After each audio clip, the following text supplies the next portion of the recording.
የኢትዮጵያ ብሔራዊ ቡድን ከማላዊ ጋር ያደረገውን ሁለተኛ የአቋም መለኪያ ጨዋታ 1-1 አጠናቀቀ። ድሬዳዋ ላይ በተካሄደው ጨዋታ የማላዊ ብሔራዊ ቡድን 19ኛው ደቂቃ ላይ በአዴፖጆ ባባቱንዴ ጎል መሪ ሆኗል። በመጀመሪያው አጋማሽ መጠናቀቂያ ላይ ቢኒያም በላይ የዋሊያዎቹን የአቻነት ጎል አስቆጥሯል። የኢትዮጵያ ብሔራዊ ቡድን ቅዳሜ ዕለት እዛው ድሬዳዋ ላይ ከማላዊ ጋር ያደረገውን የአቋም መፈተሻ ጨዋታ በፍጹም ጥላሁን ብቸኛ ጎል 1-0 ማሸነፉ ይታወሳል። ቡካዮ ሳካ በጉዳት ምክንያት በተከታታይ ቀናት ልምምድ መስራት እንደማይችል የእንግሊዝ ብሔራዊ ቡድን አሰልጣኝ ቶማስ ቱሄል አስታወቁ። የአርሰናሉ ኮከብ ከመጋቢት ወር ጀምሮ ከገጠመው የተረከዝ ጉዳት ሙሉ ለሙሉ ማገገም አልቻለም ብለዋል አሰልጣኙ።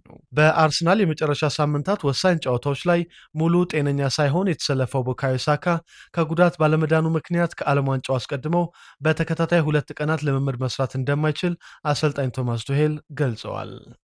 አርሰናል ከሊያንድሮ ትሮሳርድ ፈላጊ ክለቦች ጋር በዝውውር ጉዳይ እየተደራደረ መሆኑ ተገለጸ።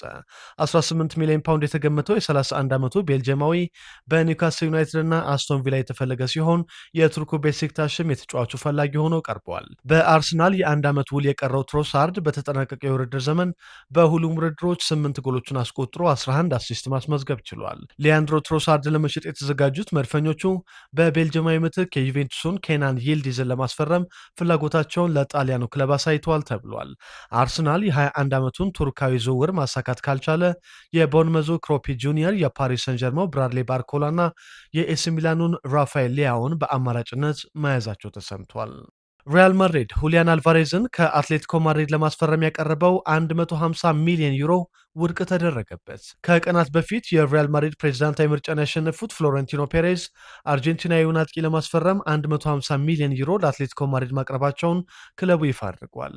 አትሌቲኮ ማድሪድ ግን የሪያል ማድሪድን የዝውውር ጥያቄ ውድቅ ማድረጉን አስታውቋል። ባለፈው ሳምንት ለሁሊያን አልቫሬዝ ዝውውር ከባርሰሎና 100 ሚሊዮን ዩሮ ቀርቦለት ውድቅ ያደረገው አትሌቲኮ ማድሪድ የአርጀንቲናዊ አጥቂ የዝውውር ውል ማፍረሻ 500 ሚሊዮን ዩሮ ስለመሆኑ እየገለጸ ይገኛል። ወልቭስ ራውል ሂሜኔዝን ማስፈረሙን አስታወቀ። ከእንግሊዝ ፕሪምየር ሊግ ወደ ቻምፒየንሺፕ የወረደ ወልቭስ የ35 ዓመቱን ሜክሲካዊ አጥቂ በነፃ ዝውውር አስፈርሟል። ሰሞኑን ከፉልሃም ጋር የተለያየው የ35 ዓመቱ ራውል ሂሜኔዝ ከዚህ ቀደም በወልቭስ በነበረው የ5 ዓመታት ቆይታ በ166 ጨዋታዎች 57 ጎሎችን አስቆጥሮ 23 አሲስት አስመዝግቦ ነበር። ወልቭስ ከሂሜኔዝ በተጨማሪ የቀድሞውን የቶተንሃምና የኒውካስል የቀይ መስመር ተመላላሽ ኬራን ትሪፒየርንም በነፃ ዝውውር ማስፈረሙን አስታውቆ ነበር። ቤንፊካ አሰልጣኝ ማርኮ ሲልቫን መቅጠሩን አስታውቋል። ሰሞኑን ከፉልሃም ጋር የተለያዩት ፖርቱጋላዊ አሰልጣኝ በቤንፊካ የ2 ዓመታት ውል ፈርመዋል። ክለቡ የአሰልጣኙን ውል ለተጨማሪ 1 ዓመት የማራዘም አማራጭ ስምምነትም አካቷል። ቤንፊካ አሰልጣኝ ጆዜ ሞሪኒሆ ክለቡን በመልቀቅ ወደ ሪያል ማድሪድ መቀላቀላቸውንም አስታውቋል።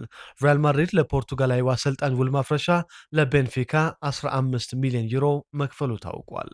ክሪስታል ፓላስ አዲስ አሰልጣኝ ለመቅጠር መስማማቱ ተገለጸ። ፓላስ የአውሮፓ ኮንፈረንስ ሊግ ሻምፒዮኑን አሰልጣኝ ኦሊቨር ግላስነርን ለመተካት በፈረንሳይ ሊግ ከሎንስ ጋር አስደናቂ የውድድር ዓመት ያሳለፉትን አሰልጣኝ ፒየሬ ሳዥን ለመቅጠር ተስማምቷል። የ47 ዓመቱ ፈረንሳይ አሰልጣኝ በክሪስታል ፓላስ እስከ 2029 የሚያቆይ ውል ይፈርማሉ ተብሏል። በመጨረሻም በአቋም መፈተሻ ጨዋታ አርጀንቲና አይስላንድን 3-0 አሸነፈች።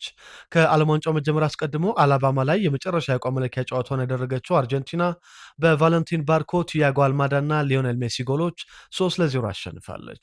ከጉዳት የተመለሰው ሊዮኔል ሜሲ 70ኛው ደቂቃ ላይ ተቀይሮ ገብቶ በ72ኛው ደቂቃ ለአርጀንቲና 117ኛ ጎሉን በፍጹም ቅጣት ምት አስቆጥሯል። የዓለም ሻምፒዮኑ የአሰልጣኝ ሊዮኔል ስካሎኒ ቡድን በዓለም ዋንጫው ምድብ 10 ላይ አልጄሪያ፣ ኦስትሪያ እና ዮርዳኖስ ጋር ተደልድሏል።